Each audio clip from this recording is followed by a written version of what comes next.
I was 42 years old when my half-sister locked me out of the family inn. My father had died 3 days earlier. The funeral was a blur of black dresses and whispered condolences. I sat in the third row, behind my stepmother Lillian and my half-sister Caroline, behind the aunts and uncles who'd never quite known what to do with me. The black daughter. The first wife's child. The living reminder that James Ashford had a life before he became the man Sweetwater County respected.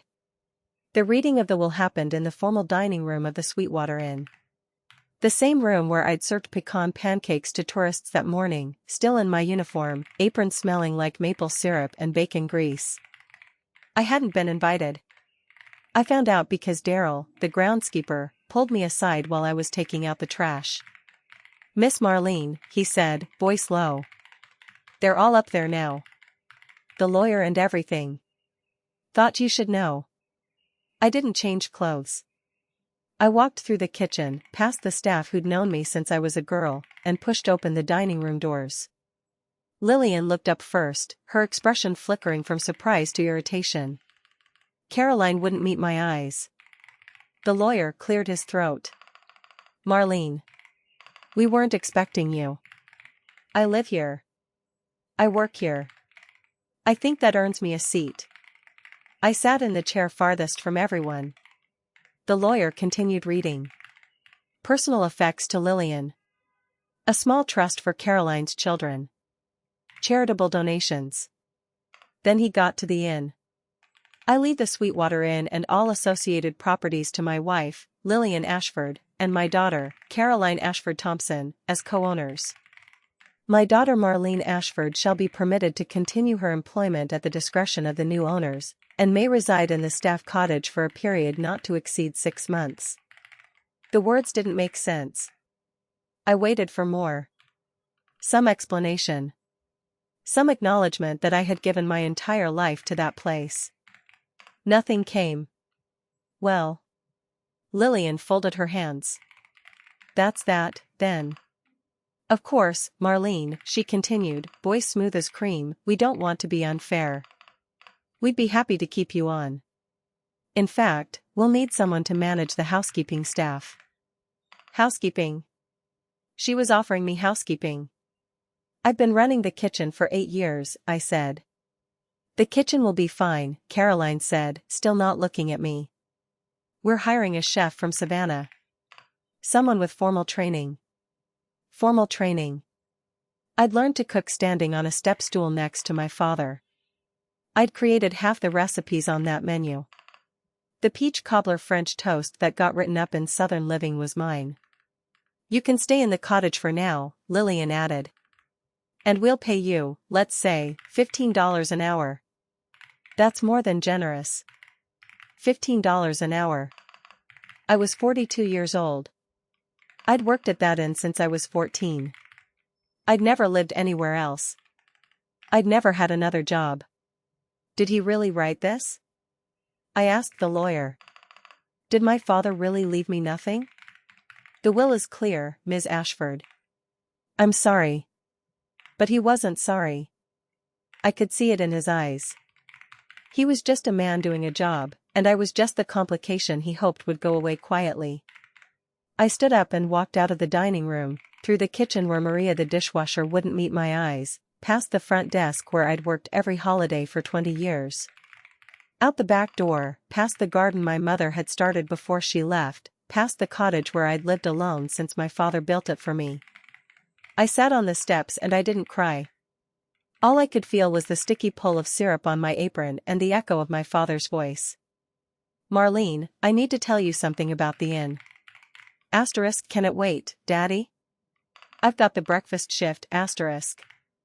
Asterisk, "No, baby girl. It can't, asterisk." But I'd been exhausted. I told him we'd talk Sunday. He said Sunday was fine. He died on a Saturday. That night, I went through his old office. The one in the basement that Lillian probably forgot existed.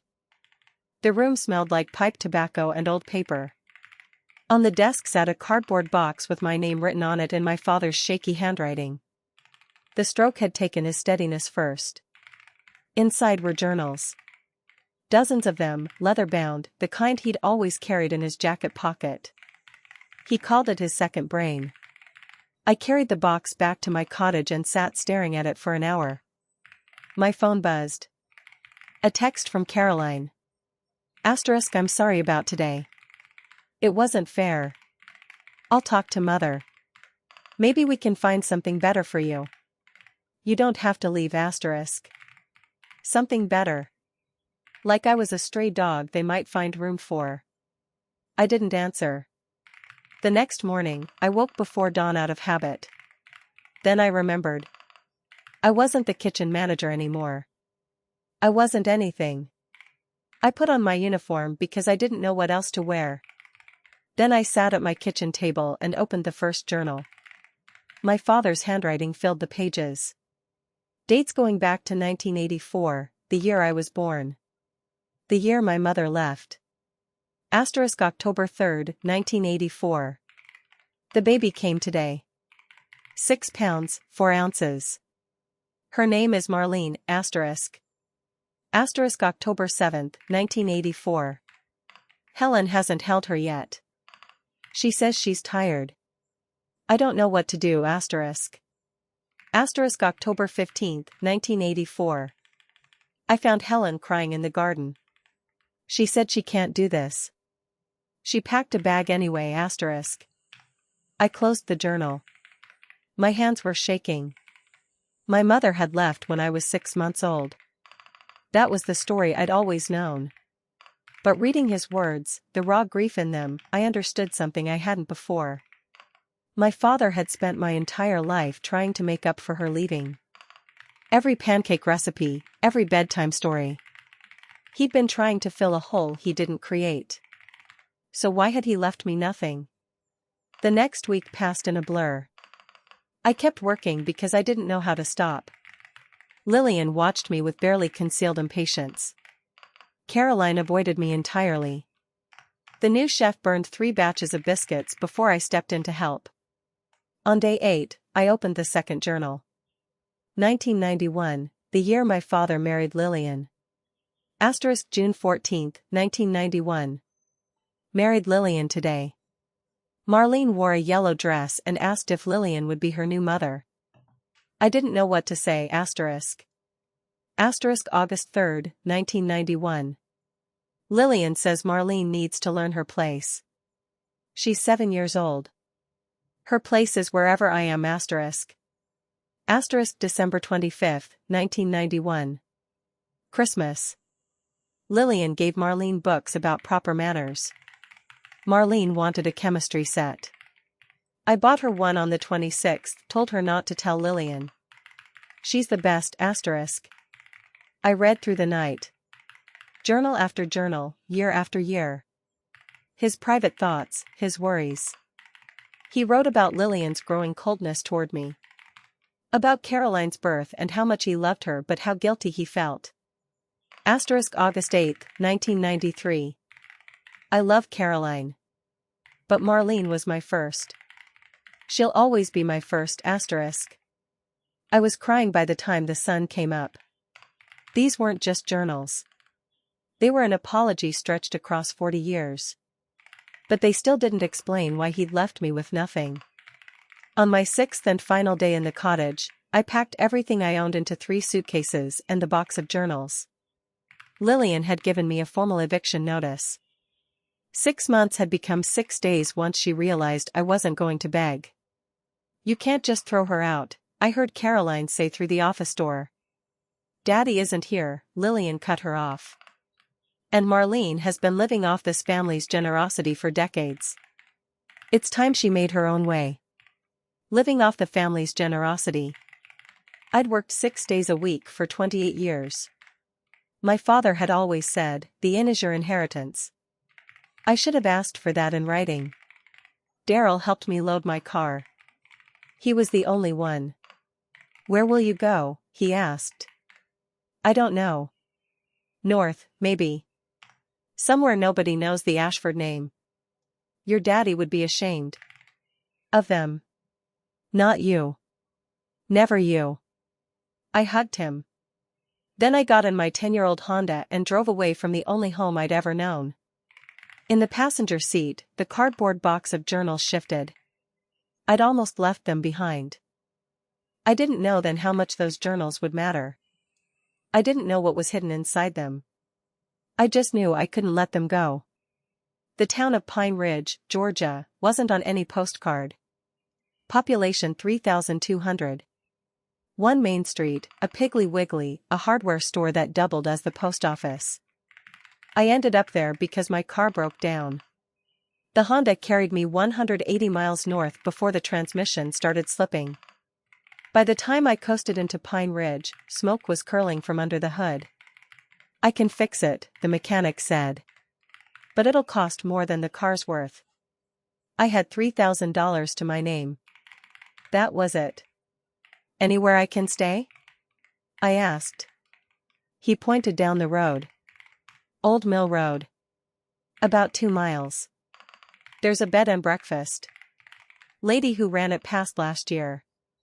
Her son's been trying to sell it. Might rent you a room." I walked 2 miles with one suitcase and the box of journals. The Pine Ridge bed and breakfast sat at the end of a gravel drive, a faded Victorian farmhouse with a sagging porch and a garden gone wild. But underneath the neglect, I could see the bones. Good bones. A man came out onto the porch. Maybe 60, thin and tired looking. "Can I help you?" he asked. "The mechanic sent me. Said you might have a room to rent." The man, Harold, laughed without humor. "I've got 6 rooms. All empty. Haven't had a guest in 8 months. Any particular reason?" "My mother ran this place for 40 years. When she died, I thought I could keep it going, but..." He gestured at the overgrown garden. "Turns out hospitality isn't in my blood." I looked at the kitchen through a side window. A 6-burner Vulcan range. A walk-in pantry.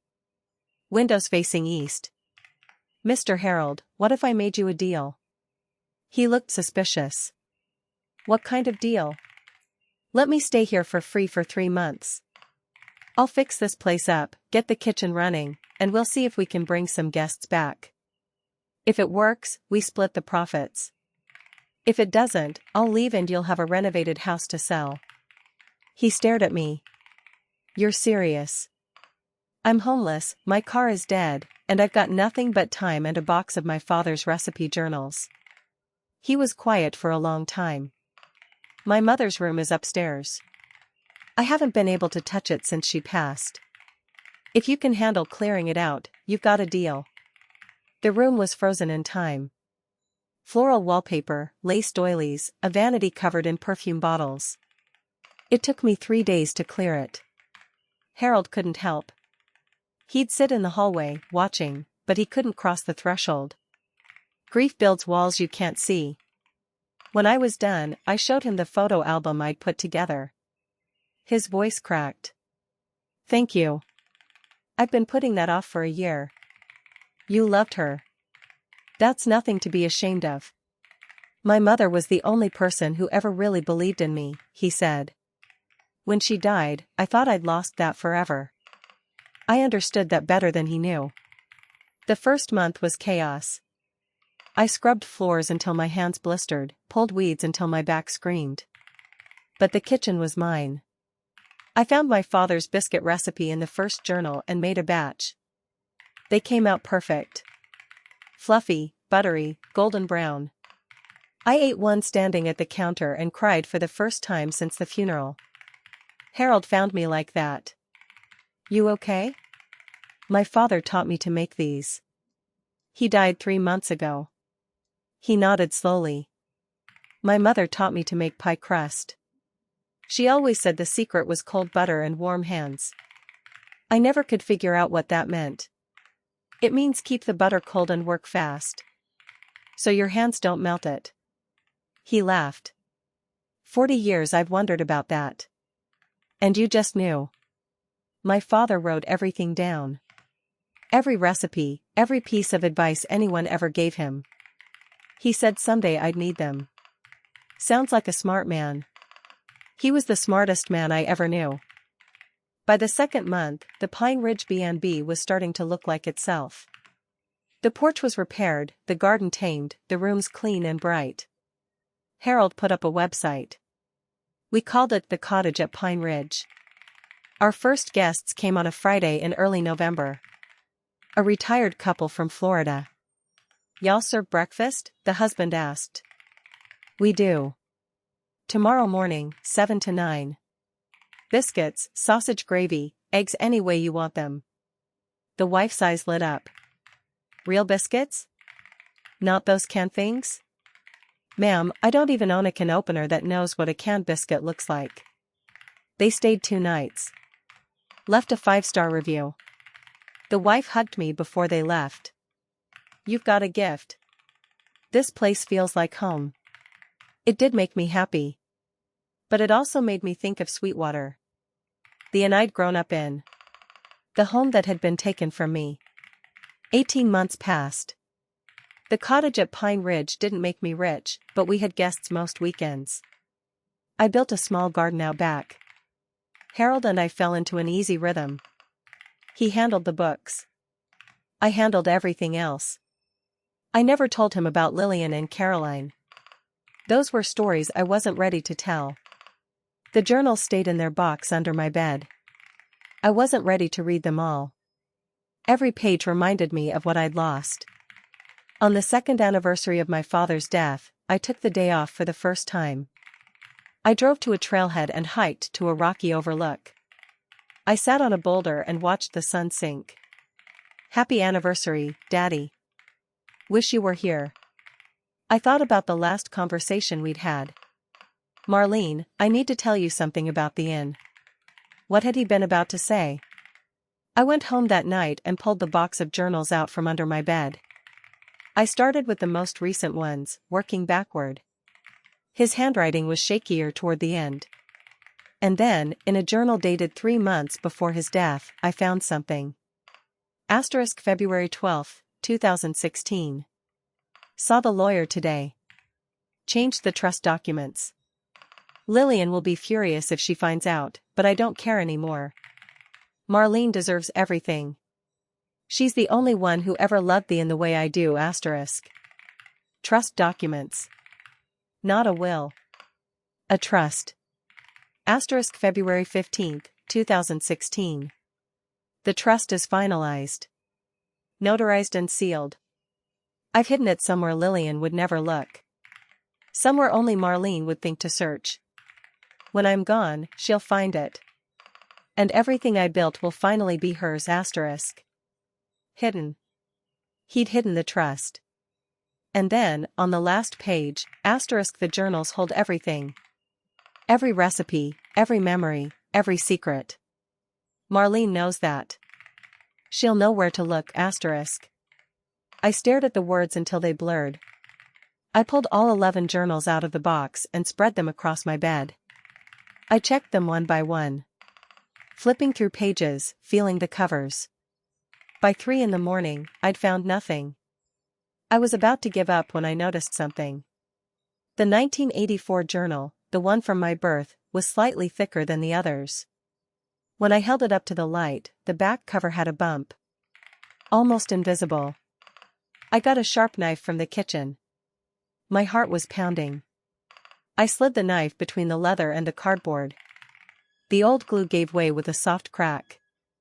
Inside was a folded piece of paper, yellowed with age.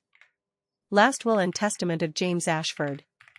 Revoked and superseded by trust instrument dated February 15, 2016. And underneath, folded into a tight square, was another document. Thicker paper, formal letterhead, with a notary seal. The James Ashford Irrevocable Trust. I read it 3 times before the words made sense. I, James Ashford, do hereby establish this irrevocable trust for the benefit of my daughter, Marlene Helen Ashford. The trust shall hold all assets related to the Sweetwater Inn. Upon my death, the trust shall transfer in its entirety to Marlene Helen Ashford as sole beneficiary. This trust supersedes all prior wills. This trust is irrevocable. I sat on the floor of my kitchen and laughed. A wild, tear-soaked laugh that was half joy and half grief. He hadn't abandoned me. He'd protected me. He'd known exactly what Lillian and Caroline would do, and he'd built a shield I didn't even know I had. I called Harold first thing in the morning. He read the document, took off his glasses, and looked at me with something like awe. "This means you own the Sweetwater Inn." "Everything." "I know. What are you going to do?" I'd been asking myself that all night. "I need to go back. Not as an owner. Not yet. As someone they underestimate." And then? I looked at my father's handwriting. Then I find the right moment. And I show them what he really wanted. I called the lawyer in Savannah. Gerald Whitfield had been my father's attorney for 30 years. When I told him my name, he went quiet. "Ms. Ashford. I've been wondering when you'd call. You knew about the trust?" "I drafted it. Your father came to me 6 months before he died. He was afraid of what Lillian and Caroline would do." "Why didn't you tell me?" "Because I wasn't at the reading. The will that was read, I had nothing to do with it. Lillian hired a different lawyer. I wasn't even informed of your father's death until a month after the funeral. The pieces fell into place. Lillian had found the old will, the one my father had revoked. She presented it as current, and no one had questioned it. Mr. Whitfield, I have the trust document. What do I need to do?" "File it with the county probate court. Once filed, it supersedes any prior will. Lillian will challenge it. She can delay. But this trust is solid. We had him evaluated by 2 physicians before he signed. We have video of the signing. She can't win." "What if I went back first and gathered more evidence?" "My father's journals mention money that went missing. Records that were altered. If I can prove she's been running the inn into the ground, she'll have less room to fight." Whitfield was quiet. "You'd be walking into enemy territory. She thinks I'm nothing. That's her weakness." I could hear him smiling. "Your father said you were the smartest person he ever knew. I'll prepare the filing. You call me when you're ready." That night, I called Caroline for the first time in 2 years. "Marlene?" Her voice was nervous. "How are you?" "I'm fine. How are you?" "We've been worried." I almost laughed. In 2 years, no one had called. No one had asked if I was alive or dead. "I've been working at a little B&B. It pays the bills." "How's the inn?" I asked. A long pause. "It's been hard. The guests complain about the food. The rooms aren't as full as they used to be. The bank called last month. We're behind on the mortgage. Marlene, I need your help. The inn was his dream, and it's falling apart. You were always the one who made things work. Please. Come back." There it was. The real reason she'd answered. Not guilt. Not love. She needed something. "I'll think about it," I said. "Name your price." She had no idea what my price really was. I drove back to Sweetwater on a Tuesday in late October, 2 years and 3 months after I'd left. The 1984 journal with the trust documents was wrapped in plastic under the spare tire. The Sweetwater Inn looked different from the road. Not better. Just different. The hand-carved cypress sign was replaced by a faded vinyl banner. The azaleas I'd planted were overgrown. The parking lot was half empty. Caroline was waiting on the front porch. She looked older. Thinner. Her blouse needed ironing. Caroline had never worn Unirond clothes in her life. "Marlene. Thank God you're here. You said you needed help. I know things were bad before. But that's in the past, right? We're family. Family." The word she'd used to justify taking everything from me. "Where's Lillian?" I asked. "Resting. The stress has been hard on her. I'd heard through Daryl that Lillian's stress was mostly gin. Show me the kitchen. The kitchen was worse than I'd imagined. The Vulcan range was filthy. The refrigerator smelled like sour milk. The pantry was chaos. Who's been running this? We've had 4 different chefs since you left. The current one quit last week. I've been trying to do breakfast myself, but I don't know how to cook. Mother always said I didn't need to learn. That we'd always have staff. Staff. That's what I'd been. Not family. Staff. I walked through the rest of the inn. Peeling wallpaper. Leaky faucets. My garden, completely overgrown. The cottage I'd lived in was now storage. This place is dying, I said. I know. Caroline's voice cracked. The bank called. If things don't improve by spring, the bank will own it. She didn't argue. Caroline, why did you really ask me to come back? She was quiet for a long time. Because I don't know what else to do. Mother borrowed against the inn for things I didn't even know about. We're drowning, and I thought you could throw us a lifeline. A lifeline. Meaning money. Meaning whatever you have. You know this place better than anyone. If anyone can fix it, it's you. Let me think about it. I need to see the books. The real books. And if I do this, I'm not an employee. I'm a partner. Equal say. Equal share. She went through a series of emotions. Surprise, resistance, then relief. Okay. I'll talk to Mother. Tell her. Either I'm a partner, or I leave tonight. Lillian didn't take it well. I could hear her voice from across the inn. Caroline came back pale but resolute. She agreed. Not happily. I'll start tomorrow. First thing, I need the financial records going back to when our father died. Caroline flinched at our father but nodded. I could see the fear in her eyes. She knew how bad things were. She just didn't want me to know. That was fine. I was counting on it. I woke at 4:30 the next morning. The kitchen was dark and cold.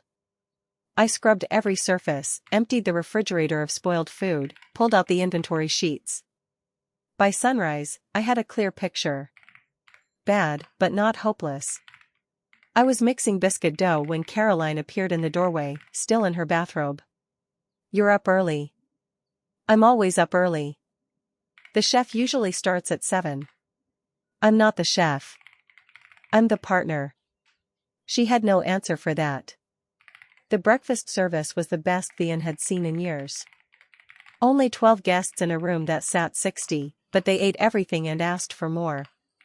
These are the best biscuits I've ever had, an older man told me. Family recipe. My father's. After breakfast, I found Caroline. The financial records. Now. Lillian's office was a disaster. Receipts stuffed in shoeboxes. Bank statements piled on the desk. I started with the most recent statements, and my stomach turned. The inn was hemorrhaging money. Mortgage 3 months behind. Vendor accounts past due. But the worst part was the withdrawals. Thousands of dollars, transferred out regularly to accounts I didn't recognize. What is this? I pointed to a withdrawal of $15,000. Caroline looked at the statement like it might bite her. I don't know. Mother handles the finances. Your mother has been draining the accounts. Look at this. I spread more statements across the desk. Every month. Where is it going? Caroline's face went pale. I swear I don't know. Then we need to ask her. Lillian was in her private sitting room on the 3rd floor. The room smelled like gin and old perfume. She was dressed in silk even though it was barely noon. I hear you've been busy. I've been looking at the books. The books are complicated. You wouldn't understand. I've been running a business for 2 years. What I don't understand is where the money is going. 15,000 here. 10,000 there. She took a sip from her glass. Iced tea, she'd claim. I could smell the gin. The inn has expenses. Maintenance. Taxes. Maintenance has been neglected. Taxes come from a separate account. And insurance doesn't cost 15,000 a month. Her eyes went hard. You have no right to question me. This inn belongs to me and Caroline. You're here as a favor. I'm here as a partner. Caroline agreed. Caroline agreed to something she had no authority to offer. The inn is mine. If you don't like it, you can leave. I stood my ground. The inn is failing. In 6 months, the bank will take it. You'll have nothing. Is that what you want? We stared at each other. Two women who'd never loved each other, bound together by a dead man's legacy. Fine, she said at last. Look at whatever you want. But if you try to take this place from me, I will destroy you. I've done it before. I could see the steel behind her eyes. But what she didn't know was that she'd already lost. I'm not here to take anything, I said. Which was technically true. I was here to claim what already belonged to me. Over the next 2 weeks, I buried myself in the inn's records. Every bank statement, every receipt, every tax document. What I found was worse than mismanagement. Lillian had been stealing.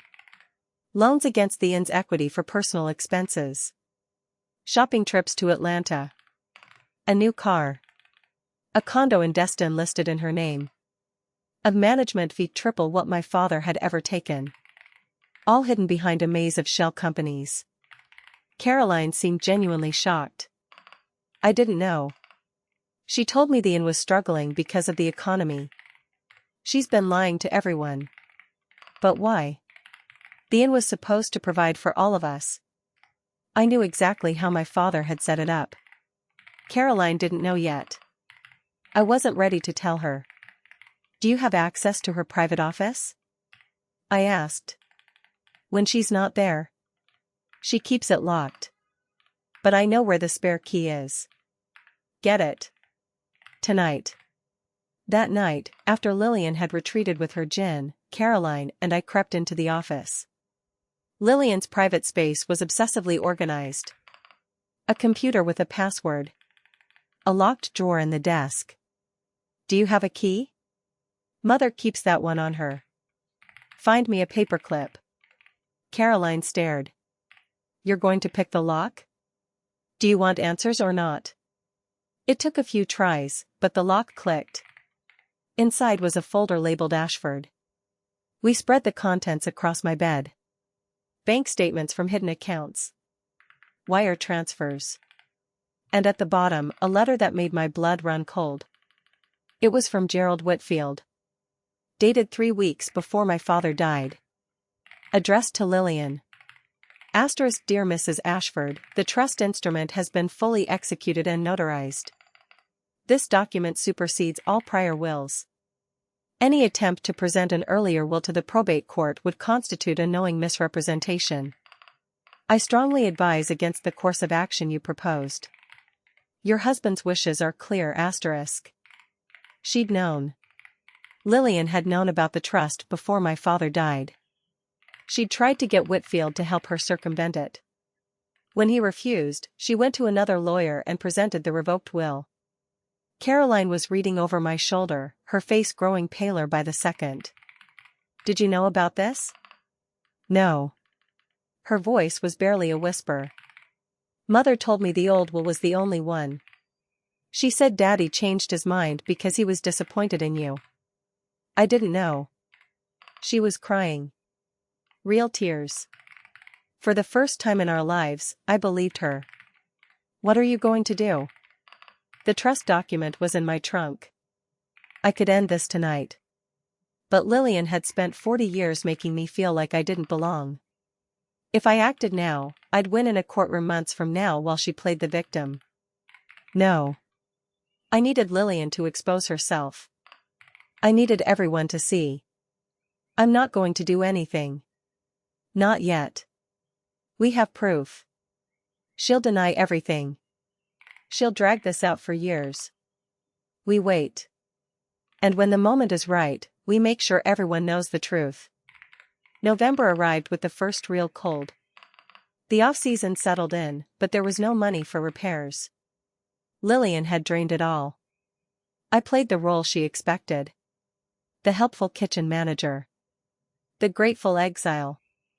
I made breakfast, trained the housekeeping staff, smiled at guests. I let Lillian think she'd won.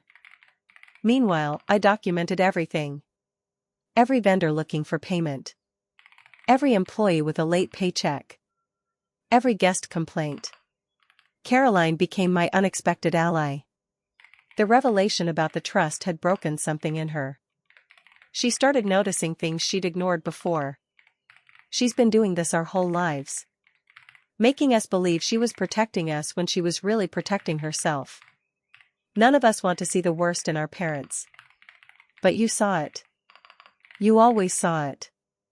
I had to. I was the one she was hurting. She was quiet for a moment. Then, very softly, "I'm sorry, Marlene. For everything. For not standing up for you. For believing the things she said." It was the first real apology I'd ever received from anyone in this family.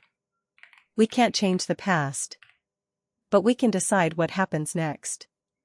The break came in early December. A guest found black mold in her bathroom. She was a retired schoolteacher from Jacksonville who knew exactly who to call. By the time I found out, the county health department had already been contacted. The inspector arrived the next day. This place used to be the pride of the county. What happened? New management, I said. He found mold in 5 rooms. Electrical issues in the east wing. A sewage backup Lillian had been managing with bleach for months.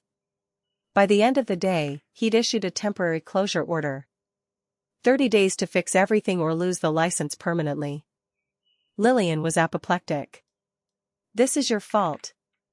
You brought this on us with your constant meddling. You've been neglecting this place for years. The mold didn't show up overnight. If you hadn't undermined my authority. The health department didn't come because of me. They came because you let the roof leak for 6 months." She slapped me. Open palm across the face. The sound echoed through the empty lobby. Caroline gasped. I didn't move. I just looked at Lillian and smiled. "Feel better? Get out of my inn. Don't come back. It's not your inn. It never was." I walked out to my car and opened the trunk. The trust document was still there. I photographed it, every word legible, and drove to the county courthouse. Gerald Whitfield met me there, briefcase in hand. "You're sure?" "I've been waiting my whole life." "I'm done waiting." The filing took less than an hour. The clerk stamped the documents. The trust was officially registered. As far as the law was concerned, the Sweetwater Inn belonged to me. Now what? Now we notify the current occupants that they're trespassing. And we notify the bank. And the health department. How long? The notices can go out today. But it'll take a few days to process. Which gives you time to decide how you want them to find out. I didn't go back to the inn that night. I checked into a motel on the other side of town and called Harold. "Are you okay?" he asked. I thought I'd feel victorious. "I mostly just feel tired." "You just changed the course of your life. You're allowed to be tired." "I'm not done yet. I need to face them. Both of them." "When?" "Sunday brunch. The dining room will be full of witnesses. I want everyone to see." That's bold.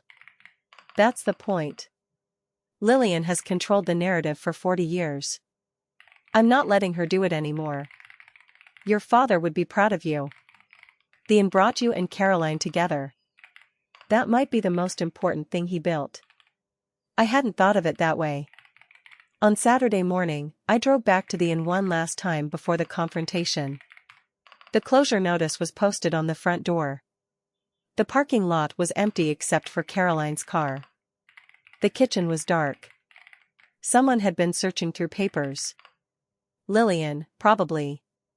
Looking for what I might have found. I found Caroline in the dining room, sitting alone. She'd been crying. I thought you left. I came back. Mother said you caused the inspection on purpose. She said she's going to sue you. Your mother says a lot of things that aren't true. What's really going on, Marlene? I can feel it. I pulled out my phone and showed her the trust document with the county clerk's stamp. Filed. Official. Irrevocable. She read it once. Then again. You filed it. 2 days ago. The inn is yours. Legally, it's always been mine. Since the day Daddy died. I just didn't know until this year. Her face cycled through shock, fear, anger, and finally acceptance. What happens now? The bank gets notified. The health department. Lillian gets 30 days to vacate. You're evicting her. I'm reclaiming what's mine. And me? This was the question I'd been wrestling with. Caroline was my half-sister. She'd been complicit in my mistreatment, but she'd also been Lillian's victim. Raised to see me as competition. You're my sister. I don't want to lose that. But I can't trust you yet. You can stay. You can work here. But as an employee, not an owner. Not until you've proven you're on my side. How? Tomorrow. Sunday brunch. I'm going to stand up in front of everyone and tell them the truth. You're going to have to choose. Publicly. What if I choose wrong? Then you leave, same as her. She looked at the table for a long time. Then something shifted in her face. She forged the will. I found the letter from Whitfield a year ago. I confronted her, and she told me to forget I'd ever seen it. She said if I told anyone, she'd make sure I lost everything too. Her voice broke. I was a coward. Yes. You were. I'm sorry. Sorry doesn't fix the roof. Sorry doesn't pay back what she stole. But sorry is a start. If you mean it. I mean it. She looked up, and for the first time I saw resolve. What do you need me to do? Sunday morning dawned clear and cold. I dressed carefully. Navy dress. Pearl earrings that had belonged to my grandmother. The outfit of a woman walking into battle. I'd called every guest with a reservation. Called the staff who'd been sent home. Called Daryl. Called people from town who'd known my father. Called Gerald Whitfield, who sat quietly in the corner with his briefcase. The dining room was fuller than it had been in months. I'd been in the kitchen since 5, making biscuits and my father's pecan French toast. The guests ate and laughed, having no idea. Caroline played hostess, pale but determined. Lillian swept in at 10:30, dressed in a cream-colored suit that cost more than the inn had made in a month. She surveyed the room like a queen. She didn't see me in the kitchen doorway. She didn't see Whitfield. She just saw an audience. I waited until the last plates were cleared. Until the coffee was refilled. Then I walked to the center of the dining room. Good morning, everyone. For those who don't know me, my name is Marlene Ashford. I'm James Ashford's daughter. For the past 2 years, I'd been living in another town because I was told I had no place here. The room went quiet. Lillian's head snapped around. Today, I'm here to correct a lie. A lie that stripped me of my inheritance and allowed this inn to fall into the hands of people who had no right to it. Marlene. What do you think you're doing? I'm telling the truth. Something you've been avoiding for a very long time. I pulled out the trust document. The original, with the notary seal and the county clerk's stamp. This is my father's irrevocable trust. It states that upon his death, the Sweetwater Inn would become the sole property of his daughter, Marlene Ashford. The will read at his funeral was a forgery. A revoked document presented as current. A deliberate fraud. The room erupted. Lillian stood up, white with rage. That's a lie. That document is fake. It's been verified by the lawyer who drafted it. Gerald Whitfield is sitting right over there. He can confirm everything. Whitfield stood. The trust is legitimate. I drafted it myself at Mr. Ashford's request. The will presented by Mrs. Ashford was a document he had explicitly revoked. Mrs. Ashford was aware of this. I informed her in writing. Lillian's composure shattered. I'll sue. I'll fight this. You'll do nothing. I stepped closer. You've been stealing from this inn for 2 years. Draining accounts. Taking out loans. I have the records. I have the bank statements. I have the letter from Mr. Whitfield warning you not to do exactly what you did. I turned to the room. My father built this place with his own hands. When he died, the woman he married threw me out with nothing. She's been lying to all of you. Lillian was backing toward the door. This is my inn. You're nothing. I've always been his daughter. And this has always been my home. I looked at Caroline. She stood near the kitchen, hands clasped. This was the moment. Caroline. Your mother forged a document and stole from this family. You can stand with her, or you can stand with the truth. What do you choose? Every eye turned to her. She looked at Lillian, then at me, then at our father's photograph on the wall. Everything Marlene said is true. I found the letter from the lawyer a year ago. Mother knew about the trust. She forged the old will anyway. I was too scared to say anything. I'm sorry, Marlene. I'm sorry, Daddy. I should have been braver. Lillian made a sound like a wounded animal. Caroline. I'm done, Mother. I'm done lying for you. I'm done letting you destroy everything Daddy built. The room was silent. Then, one by one, people started to clap. The staff. The regulars. Daryl, who'd been loyal from the beginning. Lillian turned and walked out. Fast, her heels clicking on the hardwood, her cream suit disappearing through the front door. I let her go. The legal process would take care of the rest. In the chaos that followed, I slipped away to my car. I pulled out the 1984 journal, the one with the hollowed-out cover. The trust wasn't the only thing inside. I'd found it 2 nights ago. A second document, folded even smaller, tucked into a seam I'd missed. A letter. Handwritten. Addressed to me. My dearest Marlene. Asterisk, if you're reading this, you found the trust. I knew you would. You've always been the cleverest person I know, asterisk. Asterisk, there are things I should have told you while I was alive. The first is about your mother, asterisk. Asterisk, her name was Helen Corinne Taylor. She was 22 when we met. Beautiful and brilliant and so full of life. But she was also black. And in Sweetwater, Georgia, in 1983, that mattered, asterisk. Asterisk, my family disowned me when I married her. Lillian's family wasn't as openly cruel. They smiled to Helen's face and called her terrible things behind her back. They told Lillian I'd come to my senses eventually, asterisk. Asterisk, I didn't leave. I loved her more than I've ever loved anyone except you, asterisk. Asterisk, but the town wore her down. The stares in the grocery store. The whispers at church. She tried to be strong, but it broke her. She didn't leave because she didn't love us. She left because she was drowning, asterisk. Asterisk, I never heard from her again. It's the greatest regret of my life. I should have protected her. I should have taken us away from this town. I chose the inn over your mother. I've never forgiven myself, asterisk. Asterisk, the second thing is about Lillian. She was part of the machinery that drove your mother away. The social circle that excluded her. The church ladies who made her feel unwelcome. Lillian was patient and calculating, and she wanted me.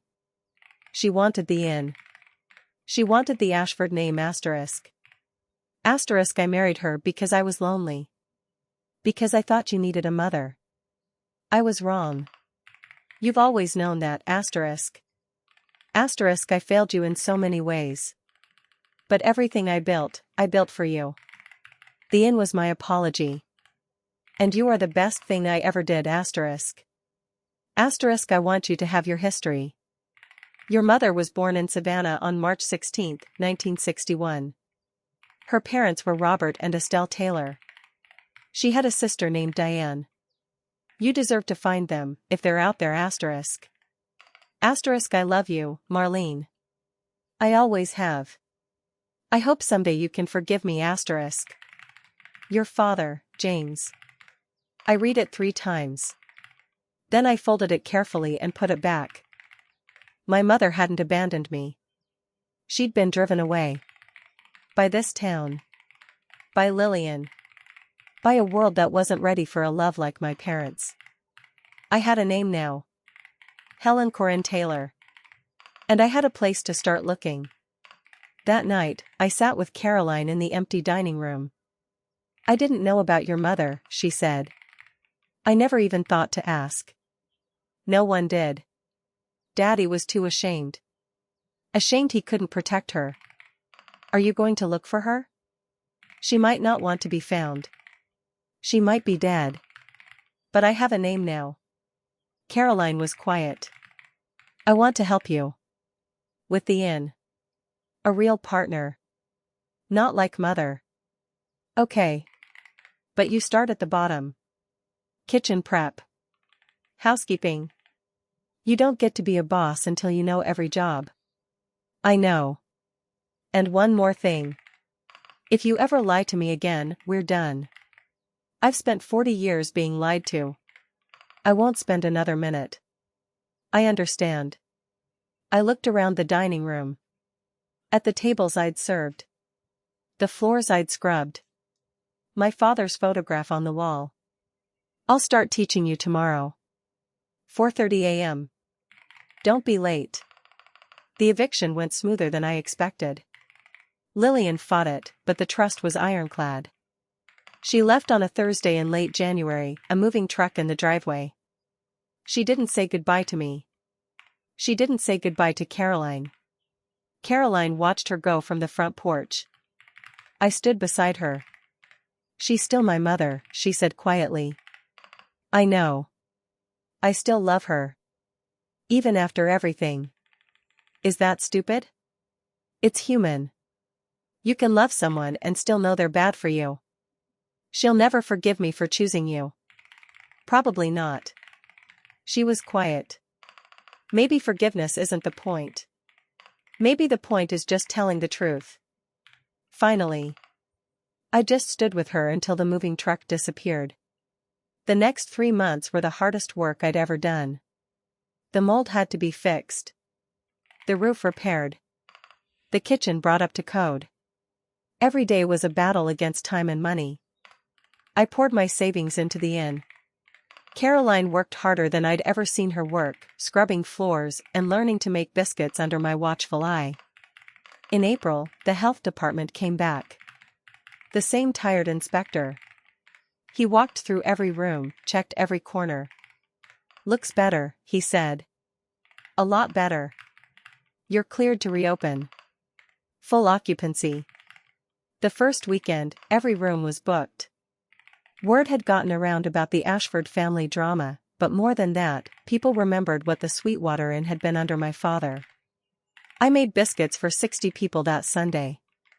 Caroline helped, her hands still clumsy but getting better. The dining room was full of laughter and coffee cups.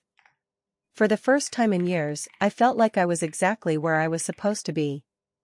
In May, I drove to Savannah to find my mother's family. Helen Corinne Taylor had vanished 40 years ago, but her sister Diane was still alive. Still in Savannah. I called from the car, hands shaking. Ms. Taylor? My name is Marlene Ashford. I think I'm your niece. A long silence. Then an older voice. Helen's daughter? Yes. Oh, child.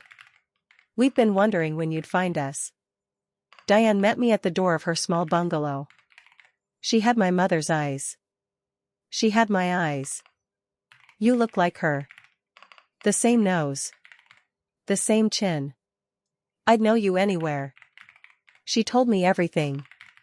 How my mother met my father at a diner. How they fell in love against everyone's advice. How the town destroyed her. Not just Lillian. All of them. The whispers. The stares. She tried to be strong, but she was so young. Where is she now? Diane's face softened. She passed 12 years ago. Breast cancer. We tried to contact your father, but the letters came back. I think Lillian intercepted them. I'd never met my mother. Now I never would. But I met the rest. My cousins. My aunts and uncles. They welcomed me like I'd always been there. She would have been proud of you, Diane said when I left. She never stopped loving you. She just didn't know how to stay. I understand now. I drove back to Sweetwater with a box of photographs and a fuller heart. The inn appeared through the trees, sign restored, azaleas blooming. Caroline was waiting on the porch. How was it? It was everything. She has our eyes. Tell me everything. We sat on the porch until dark, and I told her. She listened, her face soft with something I finally recognized as sisterly love. The kind we'd never had before. What happens now? With us? We've got a lot of years to make up for. A lot of trust to rebuild. I want to. If you'll let me. One day at a time, Caroline. That's all we can do. We sat together in the growing dark, two daughters of the same complicated man, trying to make something new from broken pieces.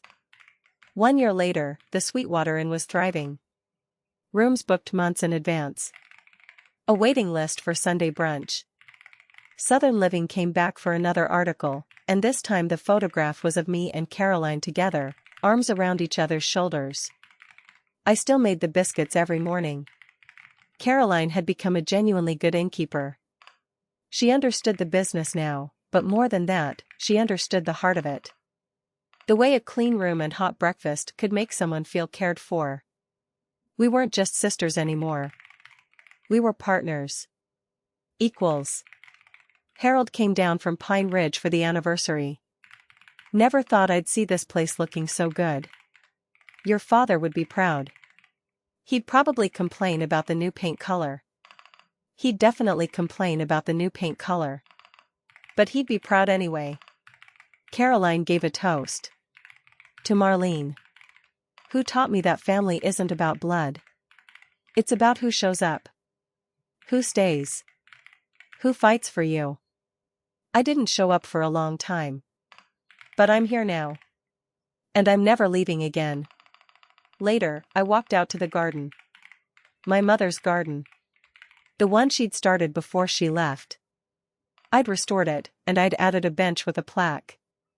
In memory of James Ashford, who built this place with his hands and his heart. And Helen Corinne Taylor, who planted the first seeds. They were together now. In the garden. In the inn. In the life I'd built from their love and their complicated, imperfect legacy. I sat on the bench and looked up at the stars. Somewhere, I thought, my father was watching. And my mother, too. And they were both proud. 6 months later, a letter arrived. Hand-addressed. No return. Dear Marlene. Asterisk, I know I have no right to write to you. But I'm an old woman now, and I'm alone, and I wanted you to know that I'm sorry. Asterisk. Asterisk, I was a product of my time. I was raised to believe some people were better than others. That your mother was beneath us. I know now that I was wrong. I've known for a long time. But pride is a terrible thing. It kept me from admitting the truth. It kept me from loving you the way I should have. Asterisk. Asterisk, I don't expect forgiveness. I don't expect to see the inn again, or Caroline. But I wanted you to know that I see now. Too late, but I see. Asterisk. Asterisk your father was a better person than I ever was. And you are the daughter he always knew you'd be asterisk. Be well. Lillian. I read the letter twice. Then I folded it and put it in my desk drawer. I didn't show Caroline. I didn't show anyone. Some things aren't about forgiveness. Some things are just about letting go. The Sweetwater Inn stands at the end of a long gravel drive, shaded by oaks that have been there since before the Civil War. The sign is hand-carved cypress. The azaleas bloom every spring. The biscuits are still my father's recipe. If you come on a Sunday morning, the dining room is full of laughter. Caroline is at the front desk, greeting guests like old friends. I'm in the kitchen, just where I've always been. And if you look closely at the photograph on the wall, the one of the original inn from 1978, you'll see a young man with big dreams and a baby on his hip. That's my father. And that's me. He built this place for love. He protected it for me. And now, after the betrayal and the exile and the long road back, it's finally where it belongs. In the family. In my family. The one I chose. The one that chose me back.